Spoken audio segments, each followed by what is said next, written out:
Hello, and welcome to this edition of Narc Detox with Pink Girl Teaches.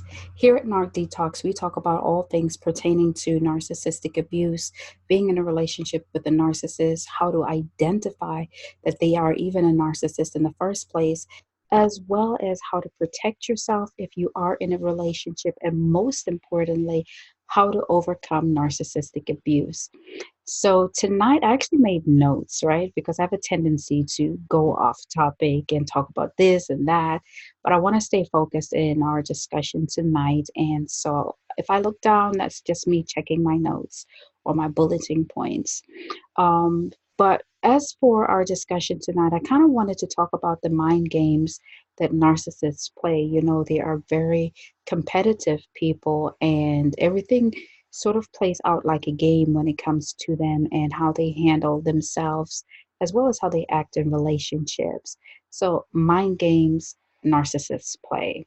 Now, what you have to remember when it comes to the narcissist, they are people who lack the ability to empathize. They do not care about the suffering that they cause other people. And you know what's so interesting about them is that when you meet them or when they meet you, when you meet, right, they want to analyze you. They will study you like they are studying for their life, like they are studying for a PhD. They will study you, and the reason why they do that is so that they can figure out who you are and find out how to categorize you in their lives and use that information that they gather about you ultimately against you.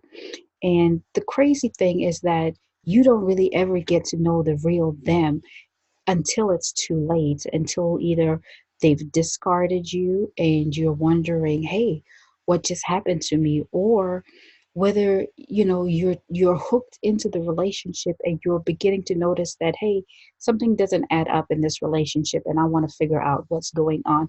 But by that point, it's most likely it's too late because you're already hooked in that, you're already sucked into their abuse cycle. Now with narcissistic abuse, the cycle goes from idealization or love bombing to the devaluation and the discard, and it just keeps recycling until you decide to come out or they permanently discard you, whichever comes first. Now, another thing about the narcissist, they like to manipulate people without an ounce of remorse, okay?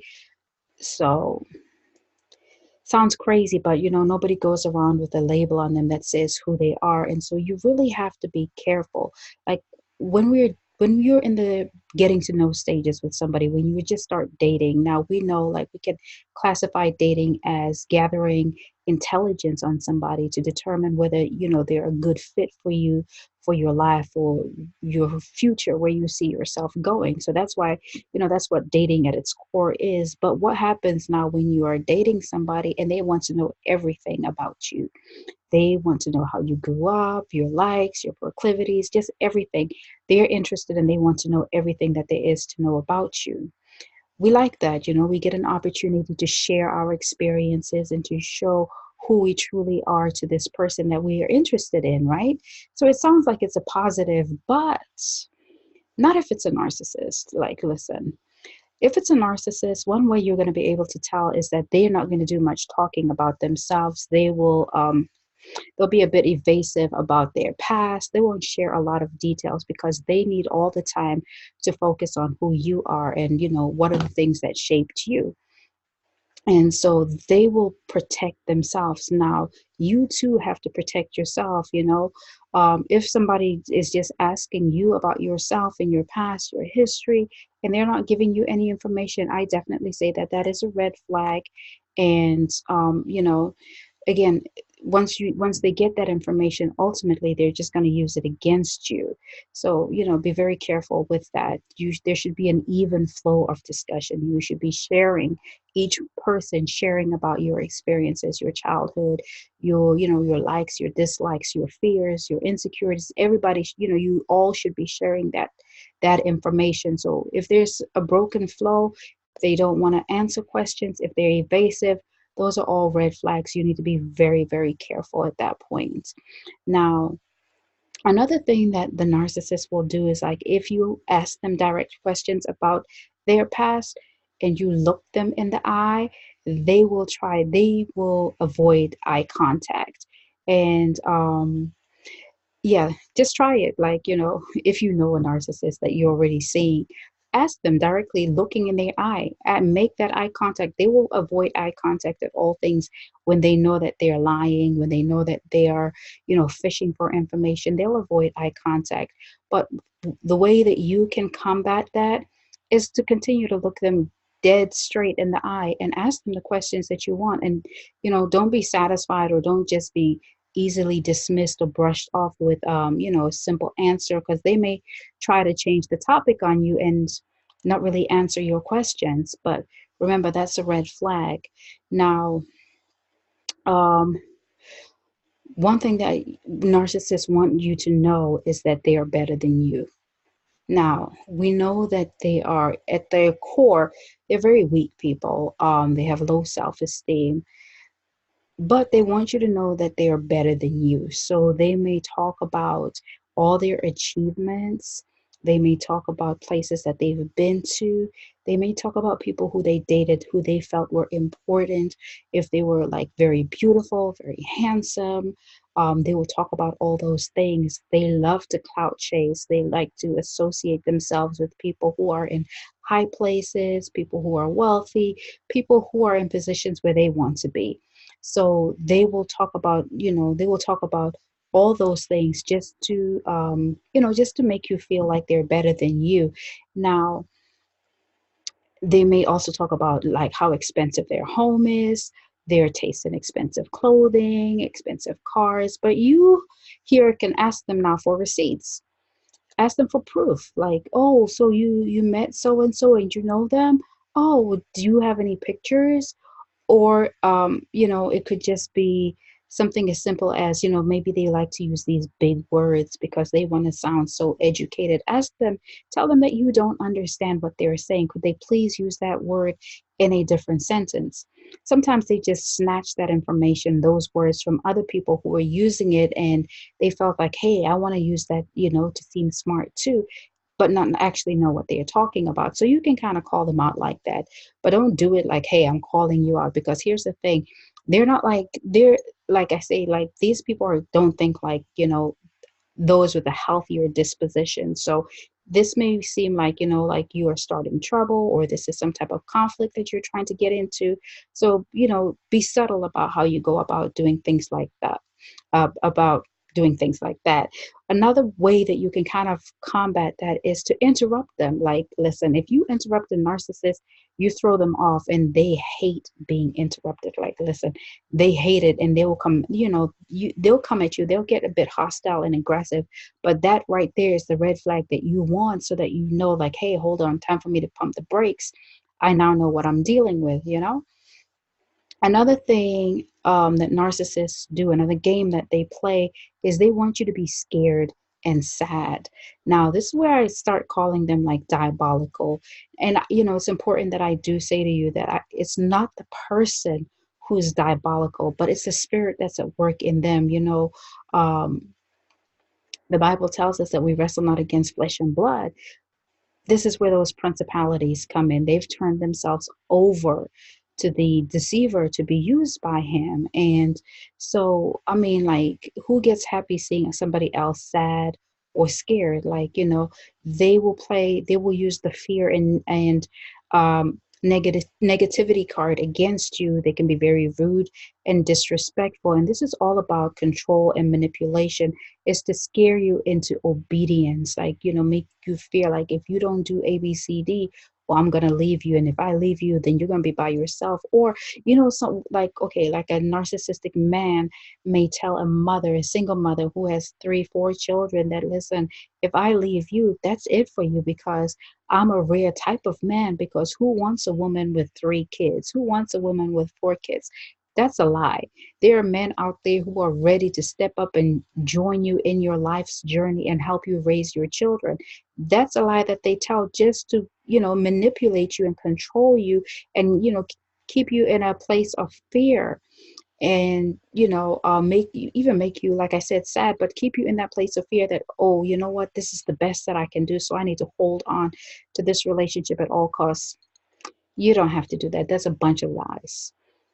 No, this just makes you easier to control. And that's what it's all about. Now, one way that you can combat that behavior from the narcissist is to simply manage your emotions. Focus on what is positive, and when they say stuff like that, throw a joke in. Just to kind of break up the tension. Another thing that you could do, like, let's just say if you have, let's just say that you are co-parenting with a narcissist, right? And they asking you questions about the children, then keep it about the children. Keep it strictly about the children. Take on the what they call the gray rock technique, right? So that your answers are brief and to the point. Yes, no type of answers. How are the kids? They're good. How are you? You don't have to answer that. That's none of their business. Like, your relationship is about the children, period. So that's another tactic or another tool that you can employ to further help yourself. But don't show your negative emotions. When you show your negative emotions, you are giving them a source of narcissistic supply, because that's what they want. They want to see you, panicking, anxious, scared. Better get on depression meds, make them even more happier. Like, don't let them see you become emotional about these things. It just shows them that they're in control when you do that. And again, they're about power and control. Now, another thing that the narcissist likes to do is to tear you down. They have the ability to zoom in on your insecurity and use that against them. And it's such a common source of narcissistic supply. It's like breathing air. Like, let's say, like in the beginning, I told you that they study you so that they get to know you, and then they start using your insecurities against you. Now, let's just say you are a single mom, and you worry like, oh, will anybody want me with my kids? And then maybe your children are, they're not the easiest or the most well behaved, and so, you constantly worrying like, okay, well, will anybody accept me, without children? Or you may, in the beginning, tell the narcissist without knowing that, listen, I want a father for my children, but I just don't know, because one has, one child. This is just an example, guys. One may have a sickness, or and so it becomes a little harder or harder for you to conceive that somebody actually wants to partner with you to help you raise your child in a healthy, loving home. But it's not, those things are not impossible. There are people out there who are willing and who do this thing every day. They step in and they play the role with no problems, and they excel in it. So it may be your insecurity, but that doesn't make it your reality, and you don't have to accept it, period. Like, you don't. But when you say stuff like that and you give them that information, they will use that against you. And so they will tear you down. And, this makes them feel superior, and it makes them feel good about themselves. It makes them feel like they have you boxed in and that you can't go anywhere, because they'll use that against you. How do you think you'll ever get somebody as good as me? Like, look, I've been good for your kids. I've been good to you. Nobody else would want you. Nobody else wants you at that weight. Nobody else wants you with the way that you look. Nobody else wants you with a job and the level of education that you have. All of these things, they play on those. So, be careful about the information that you're sharing. Rather, you be the person to ask the questions like, look, I always say, like, I talk with my girlfriends and we laugh, and they're like, well, how are you going to know going back out there and dating again that this isn't a narcissist? Or how are you going to protect yourself? And I say it, and I say it joking, but there is an element of truth in it. Like, I say, like, listen, the next person that I'm dating like that or getting to know, he has to prove to me that he's not a narcissist, period. I need you to prove to me that you're not a narcissist. So I'm going to be listening, and I'm going to be observing. And it's different. Once you actually know that you've been in a relationship with a narcissist, you know what to look out for, and you know the red flags. So you can spot them a mile away. So it's a little different, but there are different types. So like earlier I mentioned the covert, you may not be able to pick them up right away, but if you continue paying attention before you're too invested, you'll be able to know. But anyway, see, I'm talking again. But when going back to the insecurities, how do you know, like, what are the red flags that you can see to help you decipher whether they're a narcissist based on them using your insecurities against you? Well, it's real simple. When you tell them about your insecurities, do they light up? Do they get excited knowing that, oh, okay, so now I got some information on her? Like, do their faces light up? Do their eyes brighten up at that information? Those are red flags that you want to, you definitely want to consider. Um, so you may want to test them to see, be very careful with this, okay? You may want to test them to see whether they are toxic. So make up a scenario, make up a insecurity and put it out there. Any one of those that I mentioned, or even it could be your eye color, your hair color, and watch. Like if they just breeze over it like it's nothing, red flag. Or if they get excited and then begin to prefer somebody who, that here I can say, oh, my insecurity is being dark skinned. And then suddenly they're interested in people who are light skinned and they'll tell you about all the beautiful light skinned women that they know. There goes your red flag because they're using that to play against your emotions.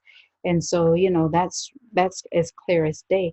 But the way you overcome in that area is that you have to know and own your insecurities, accept them, acknowledge them, and then embrace them and begin to find healthy ways to to know that those insecurities do not define you.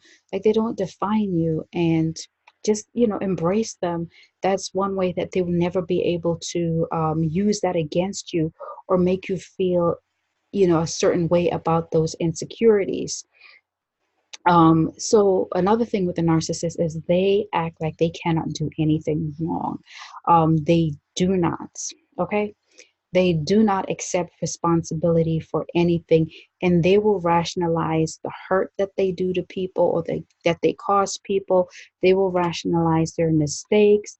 And even if you are present and you are watching them do these things to somebody else, um, you basically not allowed to acknowledge that. You're basically not allowed to speak your truth. You have to stay within their truth. So if they're doing something wrong, you can call them out on it. Um, but you got to be ready. Like when you call them out on it, they will act like they may act guilty. Now listen, if they act guilty, just understand that's a tool right there. They may act guilty to gather some type of sympathy from you, or to give some fake remorse so that you don't walk away from them. Like if you're in a relationship with them and and they may feel like, oh, if I carry on down this path or carry on saying these things, she's going to lose interest and she's going to leave me, and they're not done with you as a source of narcissistic supply. Of course, absolutely, of course they will play the role. They will continue to do what they can to keep you as a ongoing source of supply until they've hooked in your replacement. So you know so be careful, because they'll use it against you, and they'll use your words against you, and they'll play on your emotions or anything that they can to remain the victim if they're not ready to, if they're not ready to let you go. So when they pretend to take responsibility, just understand it's simply to manipulate you. So just be careful with that. But the way that you overcome that is to simply trust your gut. I say this all the time. So if you've heard me speak before, you know that I always say your intuition does not require any evidence. You have to trust your gut feeling. Now, our minds can tell us, our minds will cause us to rationalize the situation and try to see things through, like maybe down the line he'll get better, or maybe, in time she'll see things my way, maybe in time they'll come around, or you begin to see the good in a person, or you remember the love bombing stage, and then you don't go through with what you want to do. But our hearts, on the other hand, our hearts our heartstrings will pull us in a different direction. We begin to feel like, oh, listen, I'm invested in this relationship. I'm in love. It's been X amount of time. I don't want to let them, I don't want to let this person go. But your gut feeling can do neither what your mind or your heart can do. It's just a feeling that hits you. And it's hit, it's a way God speaks to you, really. Um, it's a way that God speaks to you, to let you know that something's not right here. This is why I can't stand when people say, get out your feelings. That irritates me to the end, to no limit. It irritates me. And I have been guilty of saying it before, but I really had to think about it. Like, when you're telling somebody to get out of their feelings, you're asking them to do something that's unnatural. You know, again, your gut is it's just how God speaks to you. So get out your feelings. I think not. I'm going to stay right here in my feelings. Now, don't be irrational with your feelings, but, like, put things in a healthy perspective and stay right there and make decisions from that place. But don't, don't fall victim to that whole get out your feelings and feel like you're being hypersensitive or emotional. Don't do that. So if they are treating somebody badly, you can call them out on that behavior and tell them, like, what you're doing isn't right. I don't think that you should have spoken to so and so like that, or you were a bit disrespectful. You could have handled this situation a bit differently. Now, if you're telling this to a healthy person, they're going to accept the constructive criticism, but you can't do that for a narcissist. They will become defensive, and then then they'll turn against you.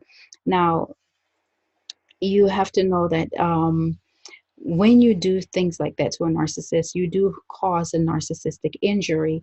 And you got to be careful, or you have to be aware, when you do cause a narcissistic injury to them, is they're going to go on a smear campaign. They are going to talk about you like you are the walking devil. They will talk about you like everything that they did to you, you did to them, and they're going to tell anybody and everybody who can hear. So one way that you can, withstand that is you are going to have to develop a thick skin.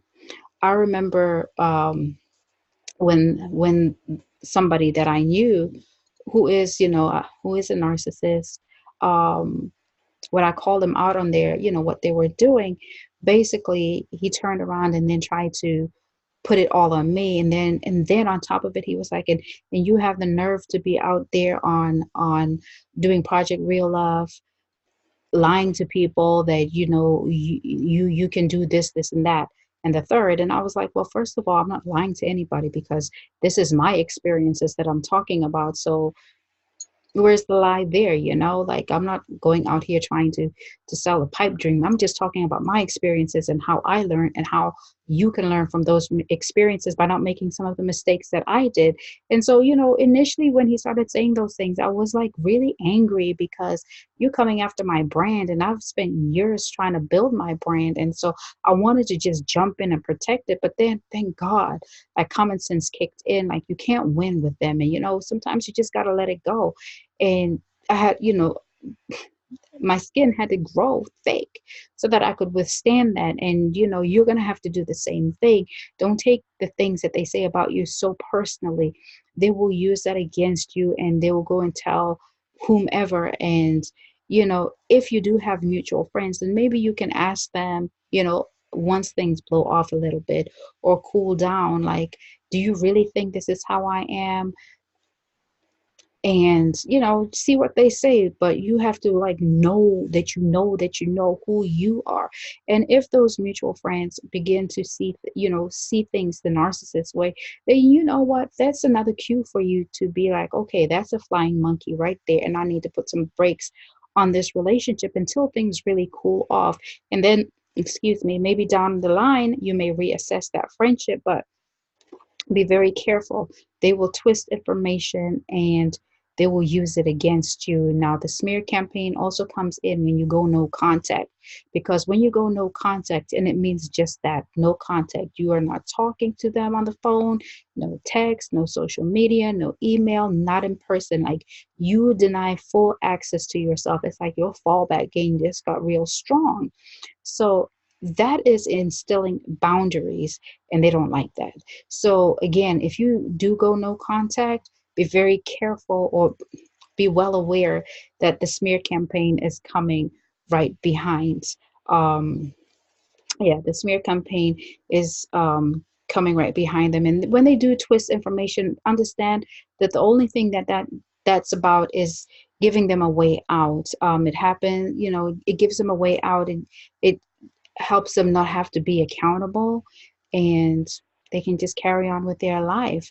So check your red flags, and guard yourself, because flying monkeys will come in, and narcissists uses the flying monkeys to get information to you or from you, to find out what you're doing, especially when you're no contact, so that they can use that against you, or so that they can find a way to kind of hoover you, to suck you back into their life and into that cycle again. So you have to know that the narcissist cannot be objective about anything, and they always have an agenda. So just know what you know about yourself. You have your facts straight, stand strong in who you are, and just just protect yourself. Like, again, thick skin.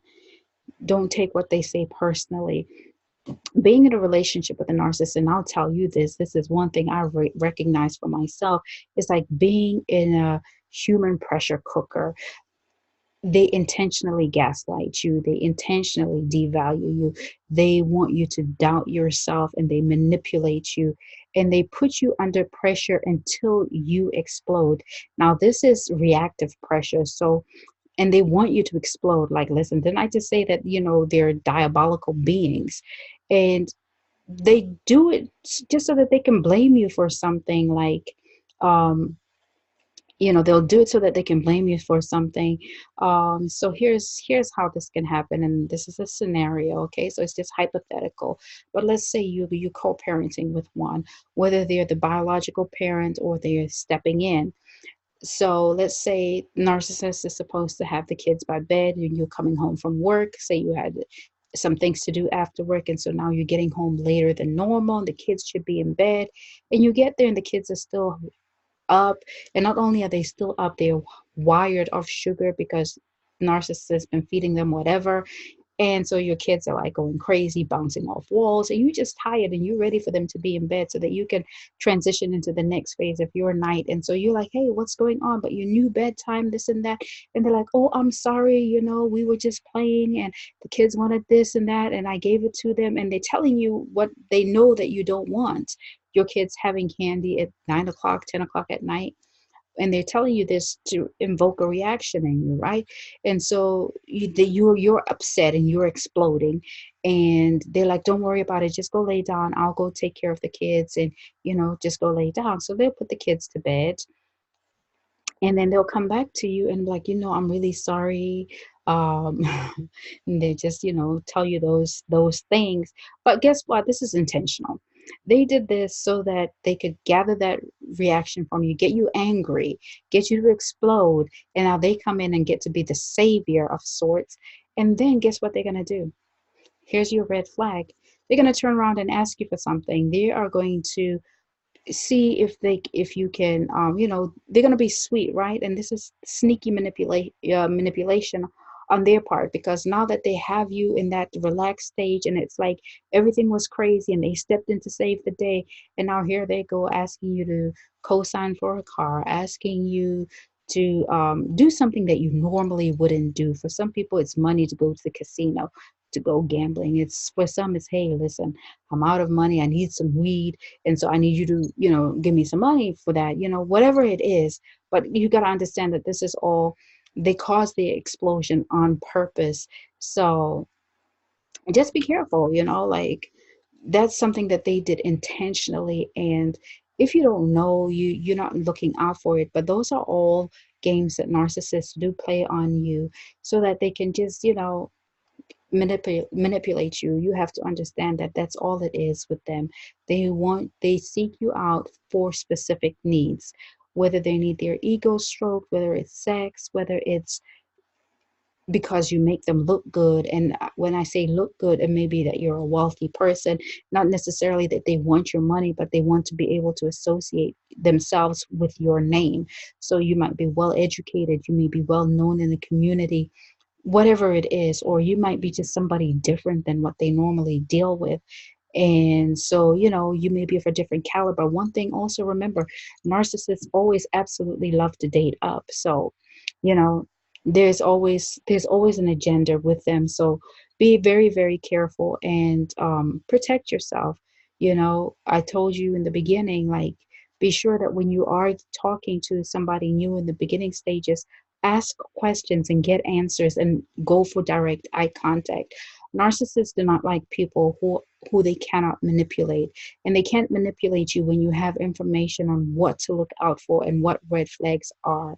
So this is why I do this. This is why I come here and I tell you, because when my relationship with a narcissist ended and I was faced with the stark truth, and in both cases, when I was faced with the stark truth about everything, it wasn't my heart that hurt, it was my soul. And it's different when your soul hurts. From your heart hurting, it's a different kind of pain. Like, crying from your soul is just like, whoa.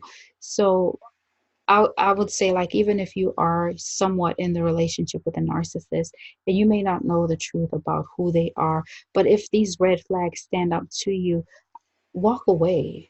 You don't have to stay and you don't have to put up with that kind of abuse. I always say this, it's better for your heart to hurt than for your soul to break. I wish I would have known earlier in the relationship, even though I was invested, even though my heart was already there. I wish I would have known that way my heart in itself would hurt, but I would have saved my soul. But even when it's your soul that's been broken, look, I'm still standing. Look, I'm still here. And so, even if you are in that place and you're crying from your soul, it gets better, trust me. It takes time, and so, be easy on yourself. But give yourself the grace that you need to go through that. Forgive yourself and, focus on yourself. One thing, when you're overcoming narcissistic abuse, I feel like a lot of times we do tend to study narcissism, but study something else. Study boundaries, study self-love. You don't have to focus all your energy on on the narcissist. So that's it for today. Thank you so much for joining me. Until next time, take care.